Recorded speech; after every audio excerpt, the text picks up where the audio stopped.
النهارده وزارة الداخلية أعلنت إنها قبضت على العصابة أنا هسميها عصابة اللي سرقت أسورة من المتحف المصري. الخبر ده بقى استفزني لحاجات كتير فيه. أول حاجة إن اللي سرقت الأسورة من داخل المتحف المصري هي عالمة آثار أو حد من المرممين، يعني شغالة في الآثار داخل المتحف. فأول حاجة حضرتك شغالة في مكان، فالمفروض يبقى عندك أمانة. دي أول حاجة. المصيبة بقى التانية إنها مش شغالة في أي مكان، هي شغالة في مكان يعتبر حساس، مكان يعتبر مهم في الترميم بتاع الاثار بتاعت بلدنا، الاثار اللي احنا مش عارفين قيمتها.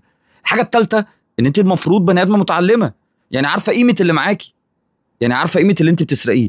يا عم سرقته ماشي، تخيل انها راحت باعته ب 180,000 جنيه. هو انت ازاي شغاله في الترميم؟ يعني انت مش فاهمه اصلا قيمه اللي معاكي. انا فاهم طبعا انها اكيد ما عرفتش تصرفه، بس مش ب 180,000 جنيه. خد بقى نكمل الخبر المستفز. انها باعته لواحد سايغ، طبعا برضه ما عرفش يتصرف فيه، راح جاي عامله ايه؟ مسيحه سيح الاسوره بتاعت الفراعنه، الاسوره اللي بقى لها الاف السنين، وسيحوا بقى وباعوا بكام بقى؟ ب 195,000 جنيه.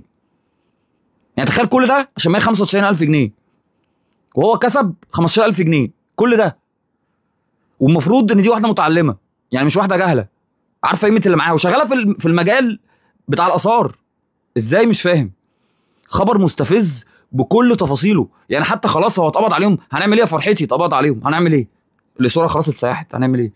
انا شايف الناس زي دي اقسم بالله لازم تتجازى باعدام، باعدام. بجد مش متخيل الفقر والجهل يوصلونا لده بصراحه. طب يا جماعه، انا بعد ما سجلت الفيديو قريت بقى ان الاسوره دي عمرها 3300 سنه، وقيمتها 180 مليون دولار، مش 180 الف جنيه.